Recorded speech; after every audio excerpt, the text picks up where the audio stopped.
Hello friends, welcome to electron college. നമ്മൾ discuss ചെയ്തുകൊണ്ടിരിക്കുന്ന power amplifier ആയിരുന്നു അല്ലേ. അപ്പോൾ പവർ ആംപ്ലിഫയറിൽ നമ്മൾ ഇനി ഡിസ്കസ് ചെയ്യാൻ പോകുന്ന ടോപ്പിക് എന്ന് പറഞ്ഞു കഴിഞ്ഞാൽ ട്രാൻസ്ഫോമർ കപ്പിൾഡിൻ്റെ അടുത്തൊരു സെക്ഷൻ ആയിരുന്നു അല്ലേ. അപ്പോൾ നമുക്ക് എന്തായാലും അത് നോക്കാം. ഓക്കെ, അപ്പോൾ class A power amplifier transformer coupled അല്ലെങ്കിൽ ട്രാൻസ്ഫോമർ ഫെഡ് ക്ലാസ് എ അല്ലേ. അപ്പോൾ ഇതാണ് അതിൻ്റെ ഫിഗർ. ഓക്കെ, അപ്പോൾ ഇതിലെ പ്രത്യേകത എന്തൊക്കെയാണെന്ന് നമുക്ക് ജസ്റ്റ് ഒന്ന് നോക്കാം. അപ്പോൾ ഇതിൻ്റെ ഒന്നാമത്തെ പ്രത്യേകത നിങ്ങൾ അറിയേണ്ടതെന്ന് വെച്ചാൽ നമ്മളെ കണ്ടക്ഷൻ ആംഗിളും ഓപ്പറേഷൻ്റെ അല്ലെങ്കിൽ ഓപ്പറേറ്റിംഗ് പോയിൻ്റ് അനാലിസിസൊക്കെ സെയിം ആണ് മറ്റേ ക്ലാസ് എ ആയിട്ട്. ഓക്കെ, ആ ഓപ്പറേറ്റിംഗ് ആൻഡ് അനാലിസിസൊക്കെ സെയിം ആണ്, പക്ഷേ അതിൻ്റെ എഫിഷ്യൻസി മാറും. അത് എത്രയും 50% ആവും. അത് നമ്മൾ കാണും, ഇനി കുറച്ച് നേരം ഇങ്ങനെ കാണും. ഓക്കെ, അപ്പോൾ ജസ്റ്റ് ഇതിൻ്റെ വർക്കിംഗ് ഒന്ന് പറയാം. ഇതിനെ ആക്ച്വലി നമ്മൾ ഇതിനെ ഒരു പേരിട്ട് വിളിക്കും. ഇതിന് സിംഗിൾ എൻഡഡ് പവർ ആംപ്ലിഫയർ എന്ന് വിളിക്കാറുണ്ട് കേട്ടോ. Single ended power amplifier. Okay, അത് എന്തിനാണെന്ന് വെച്ചാൽ പുഷ്പുള്ളായിട്ട് കമ്പയർ ചെയ്യണമെന്ന് വിചാരിച്ചാൽ സിംഗിൾ എൻഡഡ് പവർ ആംപ്ലിഫയർ എന്ന് വിളിക്കുന്നത്. ഓക്കെ, അപ്പോൾ ഇതാണ് സാധനം. ഇതിൽ പ്രത്യേകത എന്ന് വെച്ചാൽ ഡയറക്റ്റ് കപ്പിളുടെ പ്രശ്നം എന്തായിരുന്നു, നമ്മളുടെ കറണ്ട് ക്യുസെൻ്റ് കറണ്ട് എന്താ വെച്ചാൽ കളക്ടർ റെസിസ്റ്റീവ് ലോഡിൽ ഫ്ലോ ചെയ്ത് അവിടെ ലാർജ് വേസ്റ്റേജ് ഓഫ് പവർ ഉണ്ടാക്കും. ശരിയാണല്ലോ. അപ്പോൾ അങ്ങനെ പവർ ഉണ്ടാക്കുന്നത് കൊണ്ട് തന്നെ എന്താണ് പ്രശ്നങ്ങളാണ് അല്ലേ. അപ്പോൾ ഈ പവർ ലോസും മറ്റുള്ള കാര്യങ്ങളൊക്കെ കുറയ്ക്കാൻ വേണ്ടിയാണ് നമ്മളൊരു ട്രാൻസ്ഫോമർ എന്ത് ചെയ്യുന്നത്, കപ്പിൾ ചെയ്യുന്നത് എവിടെ, നമ്മൾ ആംപ്ലിഫയറിൽ. അപ്പോൾ അങ്ങനെ ട്രാൻസ്ഫോമർ കപ്പിൾ ചെയ്യുന്നതിൻ്റെ ഉള്ള ഗുണം എന്ന് വെച്ചാൽ നമ്മളുടെ കൺവേർഷൻ എഫിഷ്യൻസി എന്ന് പറയുന്നത് ഡബിൾ ആവും, 2 times ആവും. ഓക്കെ, അങ്ങനെ ട്രാൻസ്ഫോമർ കപ്ലിംഗ് യൂസ് ചെയ്യുന്നതുകൊണ്ടുള്ള അഡ്വാൻറ്റേജ് ആണ് ഈ പറഞ്ഞത്. അതെന്താവും, ഡബിൾ ആവും. ഓക്കെ, അപ്പോൾ വാട്ട് ഹാപ്പൻസ് ഈസ് പ്രൈമറിയിലൊന്നും DC റെസിസ്റ്റൻസ് ഒക്കെ വളരെ കുറവായിരിക്കും അല്ലേ. അപ്പം പ്രൈമറിലൊക്കെ DC റെസിസ്റ്റൻസ് കുറവാകുന്നതുകൊണ്ട് തന്നെ ഈ DC പവർ ലോസ്റ്റും അല്ലെങ്കിൽ പവറും വളരെ നെഗ്ലിജിബിൾ ആയിരിക്കും അല്ലേ. അപ്പം ഈ DC പവറൊക്കെ നെഗ്ലിജിബിൾ ആകുന്നതുകൊണ്ടാണ് അവിടെ ലോസുകളൊന്നും ഇല്ലാത്തത്. ഓക്കെ, നമ്മൾ AC പവർ ആണെങ്കിൽ നമ്മൾ എന്ത് ചെയ്താൽ ഇവിടെ മാഗ്നറ്റിക്കലി കപ്പിൾ ചെയ്തിരിക്കുകയാണ്, ശരിയല്ലേ. മാഗ്നറ്റിക്കലി കപ്പിൾഡ് അല്ല, RLനെ മാഗ്നറ്റിക്കലി കപ്പിൾഡ് ചെയ്തിരിക്കുകയാണ്. ഓക്കെ, അതുകൊണ്ട് തന്നെ ഈ കപ്ലിംഗ് മെത്തേഡിൽ നിന്ന് പ്രത്യേകത എന്ന് വെച്ചാൽ ലാർജ് DC കറണ്ട്, ഹാംഫുള്ളായ DC കറണ്ടൊക്കെ എന്ത് ചെയ്യും, പ്രിവെൻറ്റ് ചെയ്യും. ഓക്കെ, അപ്പോൾ അതാണ് അതിൻ്റെ ഒരു പ്രത്യേകത. അതുപോലെ തന്നെ ഈ ട്രാൻസ്ഫോമർ കപ്ലിങ്ങിൻ്റെ പ്രത്യേകത എന്താണ്, നമ്മൾ നേരത്തെ പറഞ്ഞു ഇംപിഡൻസ് മാച്ചിങ് ആണ് അല്ലേ. അപ്പോൾ നമുക്ക് അത്രയും പ്രത്യേകത ഉള്ളതുകൊണ്ടാണ് ഇത് എന്ത് ചെയ്യുന്നത്, എഫിഷ്യൻസി കുറച്ച് കൂടുതലായിട്ട് നമുക്ക് എന്ത് ചെയ്യുന്നത്, കിട്ടുന്നത്. ഓക്കെ, ഇനി നമുക്ക് പഠിക്കാനുള്ള പോയിന്റ് എന്ന് വെച്ചാൽ നമ്മൾ ഇതിൻ്റെ ഓരോ റെസിസ്റ്ററുകളെ കുറിച്ചാണ്.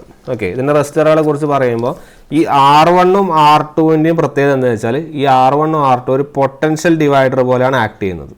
ഓക്കെ, ആ പൊട്ടൻഷ്യൽ ഡിവൈഡർ പോലെയാണ് ഏതൊക്കെ ആക്ട് ചെയ്യുന്നത്, R1 R2 ആക്ട് ചെയ്യുന്നത്. അതുപോലെ ഈ RE എന്തിനാണ് യൂസ് ചെയ്യുന്നത് വെച്ചാൽ ബയാസ് സ്റ്റെബിലൈസേഷനാണ് നമ്മൾ RE യൂസ് ചെയ്യുന്നത്. ഓക്കെ, ഈ REൻ്റെ കൂടെ തന്നെ ഒരു CU ഉണ്ട്, ശരിയല്ലേ. അപ്പം ഇതിൻ്റെ പ്രത്യേകത എന്താണെന്ന് വെച്ചാൽ the emitter bypass capacitor is meant for RE to prevent the AC voltage prevent ചെയ്യാനാണ് അത് വെച്ചിരിക്കുന്നത്. ഓക്കെ, പിന്നെ ഇൻപുട്ട് കപ്പാസിറ്റർ ഉണ്ട്. ഓക്കെ, ഇൻപുട്ട് കപ്പാസിറ്റർ എന്ത് കപ്പിൾ ചെയ്യുന്നു, it couples the AC signal voltage to the base of the transistor. Okay, couple ചെയ്യുന്നുണ്ട്, പക്ഷേ എന്തിനെ ബ്ലോക്ക് ചെയ്യുന്നു, DCനെ ബ്ലോക്ക് ചെയ്യുന്നു അല്ലേ. കപ്പാസിറ്റർ ബ്ലോക്ക് DC എന്ന് പറയുമ്പോൾ DCനെ ബ്ലോക്ക് ചെയ്യുന്നു. പിന്നെ നമ്മൾ യൂസ് ചെയ്യുന്ന സാധനമാണ് നമ്മുടെ സ്റ്റെപ്പ് ഡൗൺ ട്രാൻസ്ഫോമർ. നമ്മൾ പറഞ്ഞു ഏത് ട്രാൻസ്ഫോമറാണ് ട്രാൻസ്ഫോമർ കപ്ലിങ്ങിന് യൂസ് ചെയ്യുന്നത്, സ്റ്റെപ്പ് ഡൗൺ ട്രാൻസ്ഫോമറാണ് യൂസ് ചെയ്യുന്നത്. അപ്പോൾ step down transformer coupling use ചെയ്യുന്നതുകൊണ്ടാണ് it is provided to couple the high impedance collector circuit to low impedance load. ഓക്കെ, അതുകൊണ്ടാണ് നമ്മൾ ഏതിൽ യൂസ് ചെയ്യുന്നത്, കപ്പിൾ ചെയ്യാൻ പറ്റുന്നതുകൊണ്ട് ലോ ഇംപിഡൻസ് ലോഡിലേക്ക് അത് കപ്പിൾ ചെയ്യാൻ പറ്റുന്നതുകൊണ്ടാണ് നമ്മൾ സ്റ്റെപ്പ് ഡൗൺ ട്രാൻസ്ഫോമർ നമ്മൾ എന്ത് ചെയ്യുന്നത്, യൂസ് ചെയ്യുന്നത്. ഓക്കെ അല്ലേ. ഇനി ഇതിൻ്റെ അനാലിസിസ് ആണ് നമ്മൾ നേരത്തെ നടത്താൻ വേണ്ടി പറയുന്ന പോലെ നടത്തേണ്ടത്. അത് നമ്മൾ ആ ഒരു ചെറിയ എന്താ വെച്ചാൽ DC ലോഡ് ലൈൻ അനാലിസിസ് ആണ് നമ്മൾ നേരത്തെ നടത്തിയ പോലെ നടത്താനുള്ളത്. ഓക്കെ, ഈ ഇതിൻ്റെ അനാലിസിസിൽ ചെറിയൊരു ഡിഫറൻസേ വരുന്നുള്ളൂ ശരിക്കും. ഓക്കെ, ആ ഒരു ചെറിയ ഡിഫറൻസ് നമുക്ക് നോട്ട് ചെയ്യാം എന്താണെന്നുള്ളത്. അപ്പം ആ അനാലിസിസ് നേരത്തെ അതേപോലെ തന്നെയാണ് നടത്തേണ്ടത്, കാരണം എല്ലാം ക്യൂ പോയിൻറ്റും എല്ലാ പോയിൻറ്റും കാര്യങ്ങളൊക്കെ സെയിം ആണ്. പക്ഷേ ആ ഒരു ചെറിയ ചേഞ്ച് നമുക്ക് എവിടെ വരുന്നത് നോക്കാം. ഓക്കെ, അപ്പോൾ നമ്മൾ നേരത്തെ പോലെ നമ്മൾ അനാലിസിസ് നടത്തുവാണ്, ക്യൂ പോയിൻ്റ് അനാലിസിസ് നടത്തുവാണ്. അപ്പോൾ നടത്തുമ്പോൾ നമ്മൾ ആദ്യം നോക്കേണ്ടത് ഫസ്റ്റ് PDC ആയിരുന്നു കണ്ടത് അല്ലേ. എന്താണ് VDC × IDC ആണ്. അതിൽ തന്നെ VDC എന്ന് പറയുന്നത് എന്താ VCC, IDC എന്ന് പറയുന്നത് എന്താ ICQ, നേരത്തെ എഴുതിയതാണ് അല്ലേ. അപ്പോൾ നമ്മൾ PDC എന്ന് പറഞ്ഞാൽ നമുക്ക് എന്ത് എഴുതാം, VCC × ICQ എന്ന് എഴുതാം. അടുത്ത സ്റ്റെപ്പ് 2ൽ നമ്മൾ പറയുന്നത് എന്താണ്, PAC എന്ന് പറഞ്ഞാൽ എന്താണ് VRMS × IRMS ആയിരുന്നു അല്ലേ. VRMS എന്ന് പറഞ്ഞാൽ എന്താണ് VM/√2, IRMS എന്ന് പറയുന്നത് IM/√2. അപ്പോൾ നമുക്ക് എന്ത് കിട്ടും, VM/IM/2 കിട്ടും പവർ AC അല്ലേ. ഇനി നമുക്ക് മാക്സിമം പവറാണ് നമുക്ക് ആവശ്യമുള്ളത്. മാക്സിമം പവർ എങ്ങനെ കിട്ടും, ഇവിടുത്തെ പ്രത്യേകത എന്ന് പറഞ്ഞാൽ VM/IM/2 VM എന്ന് പറഞ്ഞാൽ നേരത്തെ എന്തായിരുന്നു VCC/2 ആയിരുന്നു. ഇവിടെ VM എന്ന് പറയുന്ന സാധനം എന്ത് തന്നെയാണ്, VCC തന്നെയാണ്. അതുപോലെ IM എന്ന് പറയുന്ന സാധനം എന്താണ്, ICQ ആണ്. നേരത്തെ പറഞ്ഞു ആ വേസ്റ്റേജ് ഇല്ലാത്തതുകൊണ്ട് ഡബിൾ ആവും, സപ്ലൈ വോൾട്ടേജ് ഡബിൾ ആവും. അപ്പോൾ 2 × 2 കട്ടായി പോകും, അങ്ങനെയാണ് VCC വരുന്നത്. ഓക്കെ, അപ്പോൾ അതിവിടെ സബ്സ്റ്റിറ്റ്യൂട്ട് ചെയ്യുക. അപ്പോൾ എന്ത് വരും, VCC × ICQ/2. അതുകൊണ്ടാണ് മാക്സിമം പവറോടെ ഡിഫറൻസ് ഉണ്ട്. നേരത്തെ VCC × ICQ/4 ആയിരുന്നു, ഇവിടെ /2. അപ്പോൾ നമുക്ക് എന്ത് ചെയ്യും, എഫിഷ്യൻസി കിട്ടും. Efficiency = AC max / PDC, that is equal to VCC × ICQ /2 × PDC നമുക്ക് എന്നിട്ടും VCC × ICQ അല്ലേ. അപ്പോൾ എത്ര കിട്ടും, 1/2 × 100, ദാറ്റ് ഈസ് ഈക്വൽ ടു 50%. ഇങ്ങനെയാണ് നമുക്ക് എന്ത് ചെയ്യുന്നത്, കളക്ടർ എഫിഷ്യൻസി നമുക്ക് എത്ര കിട്ടുന്നത്, 50% നമുക്ക് എന്ത് ചെയ്യുന്നത് കിട്ടുന്നത്. അങ്ങനെയാണ് മാക്സിമം എഫിഷ്യൻസി 50 കിട്ടുന്നത്. ഏതിൽ, ട്രാൻസ്ഫോമർ കപ്പിൾഡിൽ. നേരത്തെ ഡയറക്റ്റ് കപ്ലിംഗ് അല്ലെങ്കിൽ നമ്മുടെ സീരീസ് ഫെഡ് കാസയിൽ എത്രയായിരുന്നു, 25 ആയിരുന്നു. അപ്പോൾ ആ VCCൻ്റെ കളക്ടറിൻ്റെ ചേഞ്ച് ആകൊണ്ടാണ് ഇത് മാറി വരുന്നതെന്ന് ഓർത്താൽ മതി. അപ്പോൾ 2 പോയിൻറ്റും കൂടി ഓർക്കുക. നമ്മൾ നേരത്തെ കേസിൽ VCC/2 ആയിരുന്നു, ഇവിടെ എന്താണ് VCC ആണെന്ന് ഓർത്താൽ മതി, മാക്സിമം വോൾട്ടേജ്. ഓക്കെ, അതുകൊണ്ടാണ് ഈ ഡിഫറൻസ് വരുന്നതെന്ന് ഓർത്താൽ മതി. ഇത് ഡയറക്റ്റ് കപ്ലിങ്, ഇതെന്താണ് ട്രാൻസ്ഫോമർ കപ്ലിംഗ്. ട്രാൻസ്ഫോമർ ക്ലിയർ ആണല്ലോ. ഇനി നമ്മൾ നേരത്തെ ചെയ്ത പോലെ നമുക്ക് അഡ്വാൻറ്റേജുകളും ഡിസഡ്വാൻറ്റേജുകളുമാണ് നമുക്ക് എന്ത് ചെയ്യാനുള്ളത്, നോക്കാനുള്ളത്. അഡ്വാൻറ്റേജുകൾ നോക്കുമ്പോൾ നമുക്ക് ഏതൊക്കെ അറിയാനുണ്ട്. ഫസ്റ്റ് പവർ വേസ്റ്റേജ് നമുക്ക് എന്ത് ചെയ്യും, ഇവിടെ മിനിമൈസ് ചെയ്യും അല്ലേ. Power wastage is minimised. Power wastage collector ലോഡിൽ മിനിമൈസ് ചെയ്യും അല്ലേ. അതെങ്ങനെ മിനിമൈസ് ചെയ്യുക, റെസ്റ്റി ലോഡിന് പകരം നമ്മൾ എന്ത് ലോഡാണ് വെക്കുന്നത്, ട്രാൻസ്ഫോമർ ലോഡാണ് വെക്കുന്നത്. അതുകൊണ്ട് തന്നെ ട്രാൻസ്ഫോമർ ലോഡ് വെക്കുന്നതുകൊണ്ട് പവർ വേസ്റ്റേജ് മിനിമൈസ് ചെയ്യും. പിന്നെ ഓവറോൾ കൺവേർഷൻ എഫിഷ്യൻസി ഇമ്പ്രൂവ് ആയി എത്ര വരെ പോവും, 50% വരെ പോവും. പിന്നെന്താണ്, ഇവിടെയും ഫുൾ സൈക്കിൾ ഓഫ് വോൾട്ടേജ് തന്നെ അവൈലബിൾ ആണ് കേട്ടോ, അതിലൊന്നും മാറ്റമില്ല. അതാണ് ഞാൻ പറഞ്ഞത്, full cycle of output is available. Full cycle of output is available over the entire full cycle of input signal. Input സിഗ്നലിൽ അതുപോലെ തന്നെ ഫുൾ സൈക്കിൾ ഓഫ് ഔട്ട്പുട്ട് നമുക്ക് അവൈലബിൾ ആണ്. പിന്നെ ലോസ് ഓഫ് ഇൻഫോർമേഷൻ ഇവിടെ കുറവാണ്.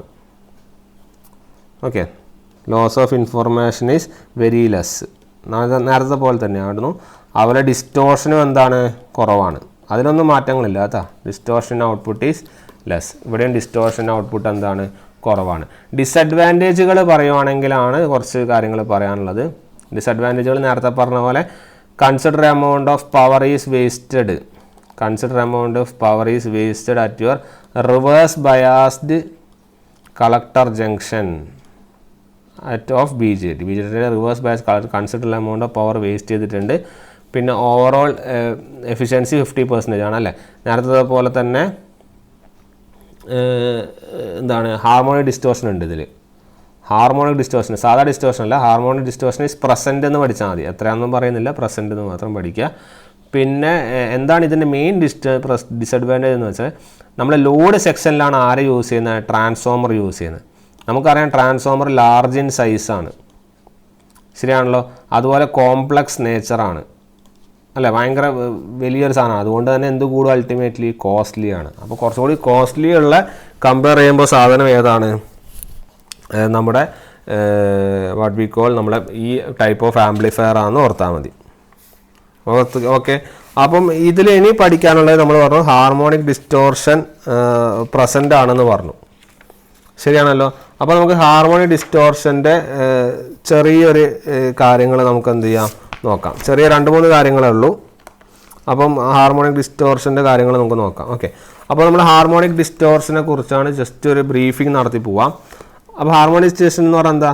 It is application of unwanted signal അല്ലെങ്കിൽ unwanted frequency or higher harmonics by an amplifier അല്ലേ. അത് കാരണം നമ്മളെ BJTക്ക് ഉണ്ടാകുന്ന ഒരു നോൺ ലീനിയർ ബിഹേവിയർ ആണ് ആക്ച്വലി എന്ത്?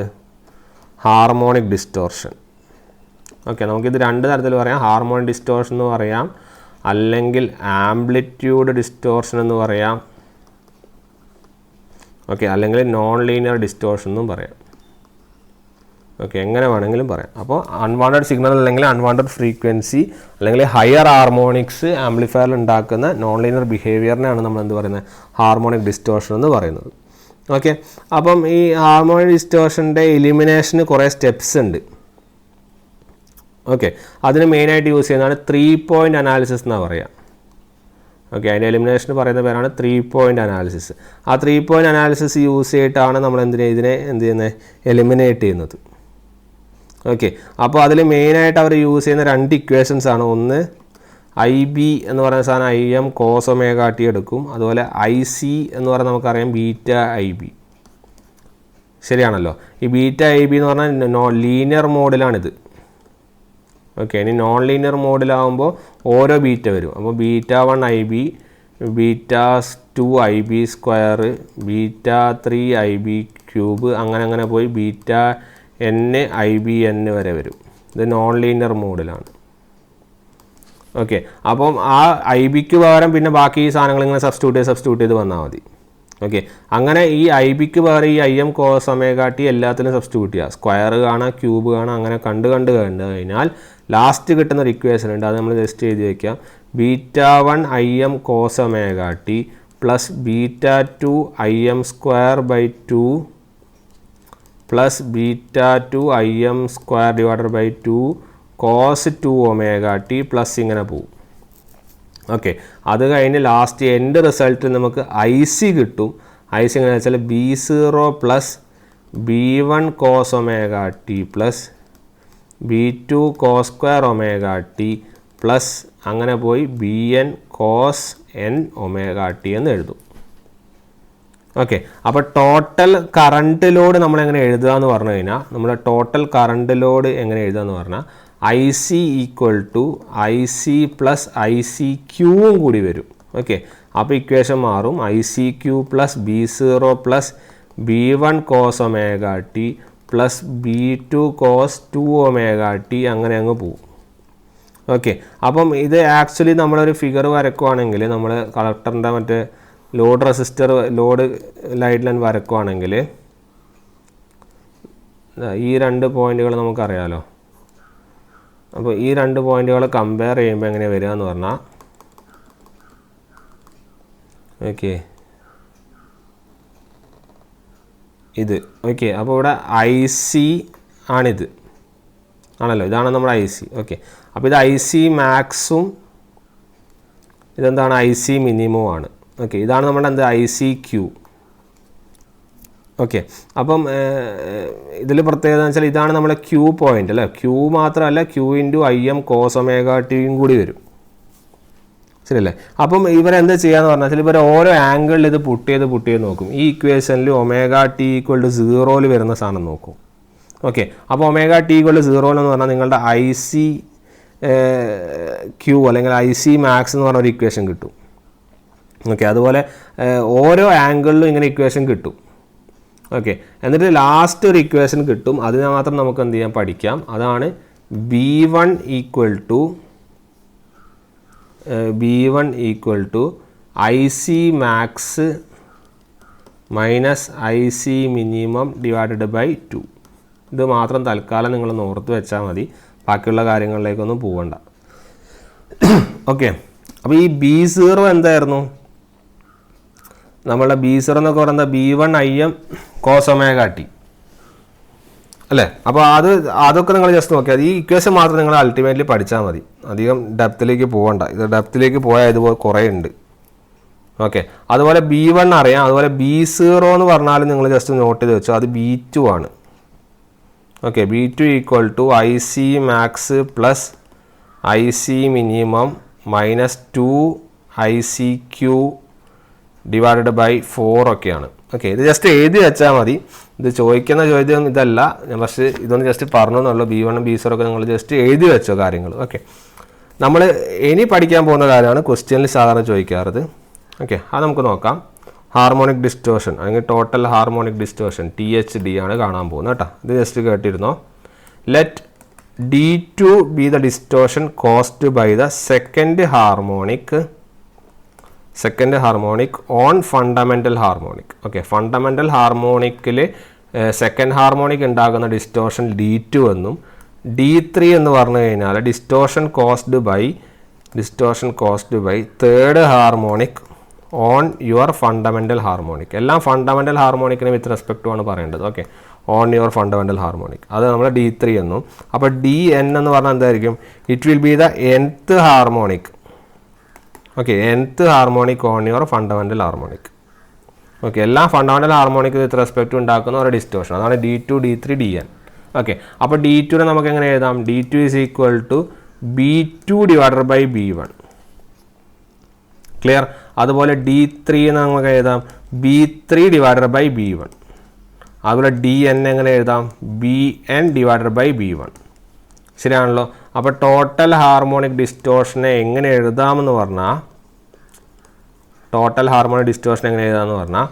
D is equal to root of D2 square plus D3 square plus DN square. ഇത് മാത്രം നോട്ട് ചെയ്ത് വെച്ചോ, ഇത് ചിലപ്പോൾ ചോദിക്കാം. ഓക്കെ, അപ്പോൾ ആ ഒരു പോയിന്റ് മാത്രം നിങ്ങൾ എന്ത് ചെയ്യുക, ഒന്ന് നോട്ട് ചെയ്ത് വെക്കാം. ഓക്കെ, അപ്പോൾ ഇത് ചോദിച്ച് കണ്ടിട്ടുണ്ടോ വെച്ചാൽ ഇടയ്ക്ക് ചോദിച്ച് കാണാറുണ്ട് അത്. അപ്പോൾ ഡിസ്റ്റോർഷൻ്റെ ആ പ്രോബ്ലം ഇമ്പോർട്ടൻ്റ് ആണോ എന്ന് ചോദിച്ചാൽ ഇടയ്ക്ക് അത് ക്വസ്റ്റ്യൻ പേപ്പറിൽ കാണാറുണ്ട്. നിങ്ങൾ ജസ്റ്റ് ഒന്ന് അനലൈസ് ചെയ്ത് വെച്ചാൽ മതി. ഓക്കെ, അതുപോലെ തന്നെ ഞാൻ ജസ്റ്റ് ഒരു പ്രോബ്ലം വഴി നമുക്ക് എന്ത് ചെയ്യാം, ഈ ഡിസ്റ്റോർഷനുകളെ നമ്മൾ എന്ത് ചെയ്യാന്ന് വെച്ചാൽ ഒന്ന് പരിചയപ്പെടാം. ഓക്കെ, ആ പ്രോബ്ലം ക്ലാസ് B കഴിഞ്ഞിട്ട് ചെയ്തിട്ടുണ്ടോ നോക്കട്ടെ. ഹാർമോണിക് ഡിസ്റ്റോർഷൻ പവർ ആംപ്ലിഫയർ അവിടെ എഴുതിയിട്ടുണ്ട്. ഓക്കെ, അപ്പോൾ അതിൻ്റെ ഒരു ചെറിയൊരു പ്രോബ്ലം ഉണ്ട്, അതും കൂടി ഞാൻ എന്തായാലും ഡിസ്കസ് ചെയ്യാം. ഓക്കെ, ഹാർമോണിക് ഡിസ്റ്റോർഷൻ പറഞ്ഞ സ്ഥിതിക്ക് നമ്മളതും കൂടി നമ്മൾ എന്ത് ചെയ്യാം, ഒന്ന് ഡിസ്കസ് ചെയ്യാം. ഓക്കെ, അപ്പോൾ ആ പ്രോബ്ലം എങ്ങനെയാണ്? ഒരു സൈനസോയിഡൽ വോൾട്ടേജ് സിഗ്നൽ VS തന്നിട്ടുണ്ട്. എത്ര? 1.95 sin 400t അപ്ലൈ ചെയ്തിരിക്കുന്നു ഒരു പവർ ആംപ്ലിഫയറിൽ. ഓക്കെ, അത് റിസൾട്ട് ചെയ്യുന്ന റിസൾട്ടിങ് കറണ്ട് എന്താണെന്ന് വെച്ചാൽ അതിൻ്റെ റിസൾട്ടിങ് കറണ്ട് എങ്ങനെയാണെന്ന് പറഞ്ഞാൽ I0 equal to 12 sin 400t plus 1.2 sin 800t plus 0.9 sin 1200t plus 0.4 sin 1600t. ഇങ്ങനെയാണ് പ്രോബ്ലം. ഓക്കെ, ചോദ്യം ഏതാണ്? Increase in power because of distortion കാരണമുള്ള ഇൻക്രീസ് ഇൻ പവർ കാണാനാണ് ചോദ്യം. അപ്പോൾ റിസൾട്ടിങ് കറണ്ടാണ് ഇത് നിങ്ങളുടെ സാധാരണ സപ്ലൈ, ഈ വോൾട്ടേജ് ആണ് ഇവിടെ അപ്ലൈ ചെയ്യുന്നത്, അപ്പോൾ കാണുന്ന ഡിസ്റ്റോർഷൻ. ഓക്കെ, അപ്പോൾ നമ്മളെങ്ങനെ കാണും? നമ്മൾ ഓരോ ഡിസ്റ്റോർഷൻ എടുക്കുക, harmonic distortion of each component കാണാം. Okay, harmonic distortion of each component. അപ്പോൾ ഓരോ ഡിസ്റ്റോർഷനിലെയും ഹാർമോണിക് കമ്പോണൻറ്റ് നമ്മളെങ്ങനെ കാണുമെന്ന് പറഞ്ഞാൽ D2 എന്ന് പറഞ്ഞാൽ നമ്മൾ പഠിച്ചു B2 ബൈ V1 അല്ലേ. അപ്പോൾ ഈ കേസിൽ B2 അല്ല, ഇത് V2 ആണ്, കാരണം V ആണല്ലോ തന്നിരിക്കുന്നത്. അപ്പം V2 ബൈ V1. ഓക്കെ, അതുപോലെ തന്നെ നമ്മൾ D3 എന്ന് പറഞ്ഞാലോ V3 ബൈ V1. ഓക്കെ, അടുത്തത് D4 എന്ന് പറഞ്ഞാലോ it is V4 by V1. അല്ലെങ്കിൽ B1 എന്ന് എന്തുകൊണ്ട് എഴുതിക്കോ, സംഭവം മനസ്സിലായാൽ മതി. ഓക്കെ, അപ്പോൾ ഈ തന്നിരിക്കുന്ന സാധനത്തിൽ ഏതൊക്കെയാണ് V2, ഇത് തന്നിരിക്കുന്ന സാധനത്തിൽ ഏതൊക്കെയാണ് V2, ഏതൊക്കെയാണ് V3, ഏതൊക്കെയാണ് V1 എന്നുള്ള കാര്യമാണ് ആദ്യം അറിയേണ്ടത്. ഓക്കെ, ആ തന്നിരിക്കുന്ന കാര്യങ്ങളിൽ ആദ്യം തന്നിരിക്കുന്നതാണ് നമ്മുടെ D2, അല്ലെങ്കിൽ ഇതാണ് നമ്മളുടെ V1, ഇത് V2, ഇത് V1, ഇത് V2, ഇത് V3, ഇത് V4. ക്ലിയർ? അപ്പോൾ ഇത് അപ്ലൈ ചെയ്യുക. ഇവിടെ സിമ്പിൾ പ്രോബ്ലം ആണ് കേട്ടോ. അപ്പോൾ 1.2 V2 1.2 അല്ലേ, 1.2 ഡിവൈഡഡ് ബൈ 12 അത് എത്രയാണ്? 0.1. V3 എന്ന് പറഞ്ഞാൽ 0.9 ഡിവൈഡഡ് ബൈ 12 അത് എത്രയാണ്? 0.075. അതുപോലെ V4 എത്രയാണ്? 0.4 ഡിവൈഡഡ് ബൈ 12 അത് എത്രയാണ്? 0.033. ക്ലിയർ? അപ്പോൾ ടോട്ടൽ ഹാർമോണിക് ഡിസ്റ്റോർഷൻ നമുക്ക് എങ്ങനെ കാണാൻ പറ്റും? Root of D2 square plus D3 square plus D4 square. Clear അല്ലേ? ഇത് അപ്ലൈ ചെയ്യുമ്പോൾ എത്ര വരും? √0.1 square plus 0.075 square plus 0.0333 square. Okay, it will be 0.1294 അല്ലെങ്കിൽ 12.94%. ഓക്കെ, ഇത്ര വലുതൊന്നും ചോദിക്കുന്നില്ല പ്രോബ്ലം, പക്ഷെ ഞാൻ നിങ്ങൾക്ക് ആ ഫോർമുല അപ്ലിക്കേഷൻ ഒന്ന് പറഞ്ഞുതരാൻ വേണ്ടി തന്നു എന്നേ ഉള്ളൂ. ഓക്കെ, അപ്പോൾ 12.94%. ഓക്കെ, അപ്പോൾ ഇനി നമ്മൾ ക്വസ്റ്റ്യൻ ചോദിച്ചാൽ എന്താ ചോദിച്ചാൽ നമ്മൾ പെർസെൻറ്റേജ് ഇൻക്രീസ് ഇൻ പവറാണ്. ഓക്കെ, ഈ പെർസെൻറ്റേജ് ഇൻക്രീസ് ഇൻ പവറിന് മുന്നേ നമ്മൾ ഒരു ഇക്വേഷൻ കൂടി പഠിക്കണം. ഇതിൽ കിട്ടുന്ന ടോട്ടൽ പവറിൻ്റെ ഇക്വേഷൻ കൂടി ഒന്ന് അറിഞ്ഞിരിക്കണം. അപ്പോൾ ടോട്ടൽ പവറിൻ്റെ ഇക്വേഷൻ ആണ് 1 + d² × P1. ഈ പോയിന്റ് കൂടി ഒന്ന് ഓർത്തിരിക്കുക. ഓക്കെ, അപ്പം ടോട്ടൽ പവറിൻ്റെ ഇക്വേഷനാണിത്. ഇങ്ങനത്തെ ഒരു പ്രോബ്ലം വന്ന് ഈ ഇക്വേഷൻ കൂടി അപ്ലൈ ചെയ്യണം, 1 + d² × P1. ഓക്കെ, അപ്പോൾ അത് അപ്ലൈ ചെയ്യുമ്പോൾ അതിൻ്റെ ബാക്കി എന്ത് വരും? പി എത്ര കിട്ടും? 1 + 0.1294 the whole square into P1. Your answer will be 1.01674 P1. Okay, അപ്പോൾ ഇതിൻ്റെ ചോദ്യം പെർസെൻറ്റേജ് ഇൻക്രീസ് ഇൻ പവറാണ്, ഡിസ്റ്റോർഷൻ കാരണമുള്ള പെർസെൻറ്റേജ് ഇൻക്രീസ് ഇൻ പവർ. അതെങ്ങനെ കിട്ടും? P - P1 / P1 × 100 ആണ്. Okay, so your answer will B 1.01674 minus 1 power 1 അല്ലേ, 1 × P1 / P1. ഓക്കെ, അപ്പോൾ ആൻസർ എത്ര കിട്ടും? × 100 ചെയ്താൽ യുവർ ആൻസർ വിൽ ബി 1.674%. ഇതാണ് ഇതിൻ്റെ ആൻസർ. ക്ലിയർ അല്ലേ? അപ്പം ഇങ്ങനത്തെ പ്രോബ്ലങ്ങളും എന്ത് ചെയ്യാം, ചോദിക്കൊന്നുമില്ല, ചോദിക്കാൻ സാധ്യത വളരെ കുറവാണ്. പക്ഷേ ഈ ഫോർമുലകളൊക്കെ അന്ന് അറിഞ്ഞിരിക്കാൻ വേണ്ടി ഫെമിലറൈസ് ചെയ്യാൻ തന്നുള്ളൂ. അപ്പോൾ ഇൻക്രീസ് ഇൻ പവർ ഇങ്ങനെയാണ് കാണേണ്ടത്, ടോട്ടൽ പവർ ഇങ്ങനെയാണ് കാണേണ്ടത്, ഓരോ ഡിസ്റ്റോർഷനും ഇങ്ങനെയാണ് ഉണ്ട്. അപ്പോൾ ചിലപ്പോൾ ഡിസ്റ്റോർഷനൊക്കെ ചോദിക്കാം. ഇതൊക്കെ വളരെ എളുപ്പത്തിലുള്ള വാല്യൂ തന്നിട്ട് ചോദിക്കാമല്ലോ. ഇത് 1, 2, 3, 4 എന്നൊക്കെ തന്നിട്ട് വേണമെങ്കിൽ എന്ത് ചോദിക്കാം, അതൊക്കെ എളുപ്പത്തിൽ കിട്ടാവുന്ന പോയിന്റുകളല്ലേ. അപ്പോൾ അങ്ങനത്തെ പോയിന്റുകളൊക്കെ നമുക്ക് എന്ത് ചെയ്യാം, എക്സാമിന് എക്സ്പെക്ട് ചെയ്യാനുള്ള സാധ്യതയുണ്ട്. ഓക്കെ, അപ്പോൾ അതാണ്, അത്രയും കാര്യങ്ങളാണ് അതിൽ കുറിച്ച് പറയാനുള്ളത്. ഓക്കെ, ഇനി നമ്മൾ പോകുന്നത് ക്ലാസ് ബി പവർ ആംപ്ലിഫയറിനെ കുറിച്ചാണ്. ഓക്കെ, അപ്പോൾ ക്ലാസ് ബി പവർ ആംപ്ലിഫയർ എങ്ങനെയാണ് ബയാസ് ചെയ്യുന്നത്, ഇമ്പോർട്ടൻറ്റ് പോയിന്റ്സ് ആണ്. ഒന്നാമത്തെ നമ്മൾ നേരത്തെ പറഞ്ഞ കാര്യങ്ങളാണ്. എങ്ങനെ പറയാം? Is so biased that your 0 signal collector current എത്രയാണ്? 0. ഒന്നാമത്തെ പോയിന്റ്, 0 സിഗ്നൽ കറണ്ട് എത്രയായിരിക്കണം? 0. ഓക്കെ, ഈ ക്ലാസ് ബി ആംപ്ലിഫയറിന് does not need any biasing system. Okay, biasing system ആവശ്യമില്ല. അതുപോലെ ക്യൂ പോയിന്റ് എവിടെയാണ് സെറ്റ് ചെയ്തിരിക്കുന്നത്? Is set at cut off, പറഞ്ഞതാണല്ലോ അല്ലേ. അതുപോലെ ഇത് ഫോർവേഡ് ബയാസ്ഡ് ആവും എപ്പോൾ? Only for half cycle of input അല്ലേ, ഇൻപുട്ടിൻ്റെ ഹാഫ് സൈക്കിളിലാണ് ഇത് ബയാസ് ചെയ്യുന്നത്. അഞ്ചാമത്തെ പോയിന്റ് കണ്ടക്ഷൻ ആംഗിൾ എത്രയാണ്? കണ്ടക്ഷൻ ആംഗിൾ ഹാഫ് സൈക്കിൾ ആയതുകൊണ്ട് തന്നെ കണ്ടക്ഷൻ ആംഗിൾ എത്രയാണ്? 180 ഡിഗ്രീസ്. ഓക്കെ അല്ലേ, അപ്പോൾ ഇത്രയും കാര്യങ്ങളാണ് ഓർക്കേണ്ടത്. നെഗറ്റീവ് ഹാഫ് സൈക്കിൾ അത് റിവേഴ്സ് ബയാസ്ഡ് ആണ്, അതുകൊണ്ട് തന്നെ എന്തില്ല, കറണ്ട് ഫ്ലോ ഇല്ല. ഓക്കെ, അപ്പോൾ ക്ലാസ് എൻ്റെ ആംപ്ലിഫയറിനെ ക്ലാസ് എൻ്റെ ഒരു ചെറിയൊരു ഫിഗർ പോലെ നമുക്ക് വരക്കുവാണെങ്കിൽ, ഒരു ചെറിയൊരു സിംഗിൾ ഫെഡ് സീരീസ് ക്ലാസ് എൻ്റെ ഒരു ചെറിയൊരു ഫിഗറാണ്. ഓക്കെ, അപ്പോൾ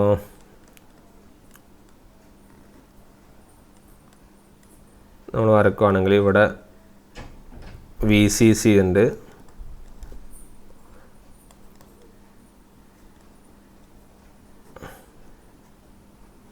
പിന്നെ ഇവിടെ നമ്മുടെ എന്താണ് നമ്മുടെ പറയാറുള്ള ലോഡ് ഉണ്ട് കേട്ടോ, ഇവിടെ നമ്മുടെ ലോഡ്.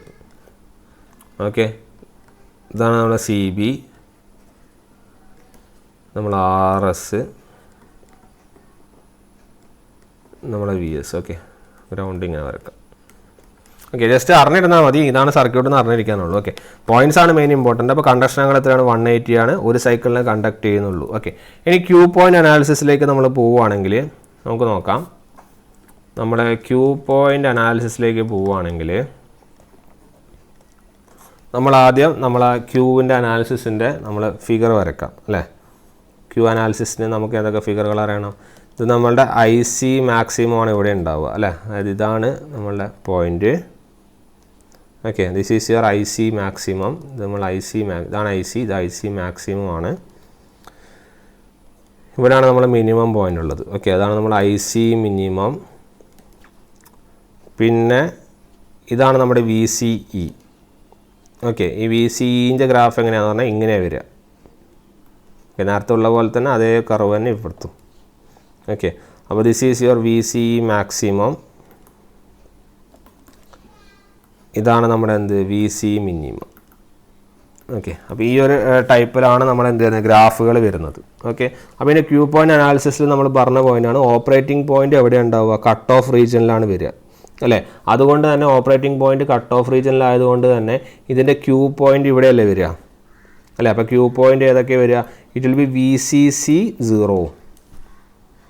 ശരിയാണല്ലോ. അത് അങ്ങനെ ആയാലും മാത്രമേ എന്ത് ചെയ്യുള്ളൂ, ഹാഫ് സൈക്കിൾ അത് ഓപ്പറേറ്റ് ചെയ്യുള്ളൂ അല്ലേ. എക്സ് വി സി സിയും വൈ എന്തായിരിക്കും 0 ആയിരിക്കും അല്ലേ. അപ്പോൾ എന്താ പ്രത്യേകത, therefore overall power consumption within the transistor എന്ത് ചെയ്യുക, മിനിമൈസ് ചെയ്യുക. ഇതാണ് പോയിന്റ് കേട്ടോ. ഓവറോൾ പവർ കൺസംഷൻ, നമുക്ക് ഔട്ട്പുട്ടിൽ ആ ലോഡൊന്നും ഇല്ലാത്തതുകൊണ്ട് പ്രശ്നമില്ല. Okay, overall power consumption within the transistor can be minimised. ഇതാണ് അതിൻ്റെ പോയിന്റ്. ഓക്കെ, ഇനി നേരത്തെ കണ്ട പോലെ നമുക്ക് ഓവറോൾ പവർ എഫിഷ്യൻസി കാണണം. അപ്പോൾ അതിന് വേണ്ടിയിട്ട് നമ്മൾ ഓരോ സ്റ്റെപ്പുകളായിട്ട് നേരത്തെ പി ഡി സി നോക്കിയ പോലെ V D C into I D C. ശരിയാണല്ലോ. ഇതിൻ്റെ പ്രത്യേകത വെച്ചാൽ വി ഡി സി എന്ന് പറഞ്ഞാൽ വി സി സി ആണ്, ഐ ഡി സി മാറും, ആവറേജ് ആണ്, IM/π. ഓക്കെ, അപ്പം പവർ ഡി സി എന്ത് വരും, V C C into IM/π power D C. ഇതുപോലെ പവർ എ സി കാണണം. പവർ എ സി എന്ന് പറഞ്ഞാൽ നമുക്കറിയാം VRMS ഇൻറ്റു IRMS ആണ്. ശരിയാണല്ലോ. ഇതിൻ്റെ കേസിൽ VRMS എന്ന് പറഞ്ഞാൽ VM/2 ഹാഫ് സൈക്കിൾ അല്ലേ ഉള്ളൂ. IRMS എന്ന് പറഞ്ഞാലോ IM/2. ശരിയല്ല. അപ്പോൾ ടോട്ടൽ പവർ എ സി എത്ര വരും, it will B VM/IM/4. Okay, ഇനി മാക്സിമം ആണ് കാണേണ്ടത്.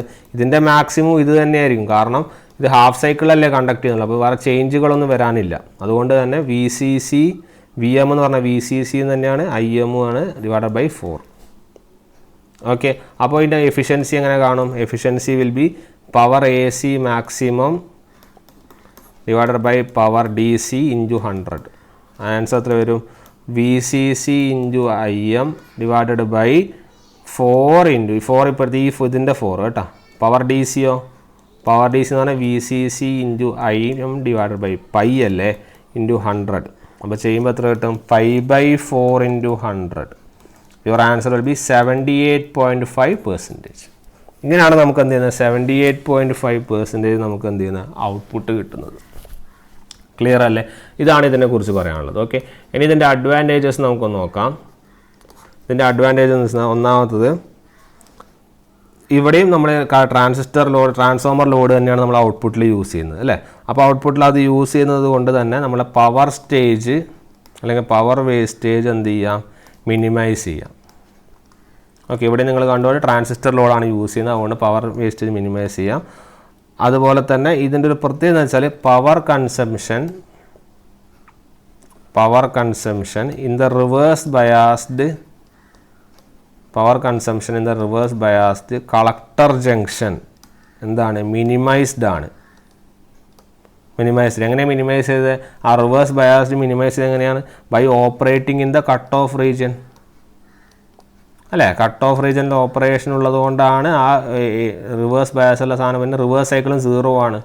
അപ്പോൾ നമുക്ക് എന്ത് ചെയ്യാം, അവിടെയുള്ള പവർ കൺസ്യൂംഡ് എന്ത് ചെയ്യാം, 0 ആണെന്ന് പറയാം.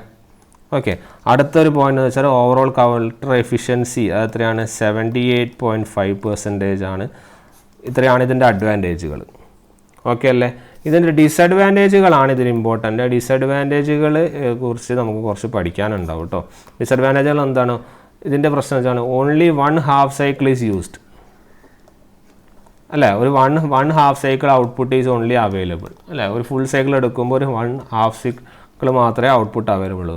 അതുപോലെ 50% ഇൻഫർമേഷൻ ഇതിൻ്റെ അകത്ത് ലോസ്റ്റ് ആവുന്നുണ്ട്. മറ്റുള്ളതിനൊക്കെ ഇൻഫർമേഷൻ ലോസ്റ്റ് കുറവായിരുന്നു. ഇവിടെ ഓർക്കുക 50% ഇൻഫർമേഷൻ പോകുന്നുണ്ട്. കാരണം ഒരു ഹാഫ് സൈക്കിളേ നമ്മൾ യൂസ് ചെയ്യുന്നുള്ളൂ. ഇതിൻ്റെ ഏറ്റവും വലിയ പ്രശ്നം എന്ന് വെച്ചാൽ ഇവിടെ ഒരു പുതിയൊരു ഫിനോമിനൻ ഒക്കെ ചെയ്യുന്നുണ്ട്, അതാണ് ക്രോസ് ഓവർ ഡിസ്റ്റോർഷൻ. ഇതിൻ്റെ പ്രശ്നമാണെന്ത്, cross over distortion is present. Okay, ഈ ക്രോസ് ഓവർ ഡിസ്റ്റോർഷൻ ഏത് ആംപ്ലിഫയറിലാണെന്ന് ചോദിച്ചാൽ അത് ക്ലാസ് ബിയിലാണ് ഉള്ളത്. ഓക്കെ, സ്ഥിരമായിട്ട് ക്വസ്റ്റ്യൻ പേപ്പറിൽ കാണാറുള്ളതാണ്. ക്ലാസ് ബിയിലാണ് ക്രോസ് ഓവർ ഡിസ്റ്റോർഷൻ പ്രസൻറ്റ് ചെയ്യുന്നുള്ളത്.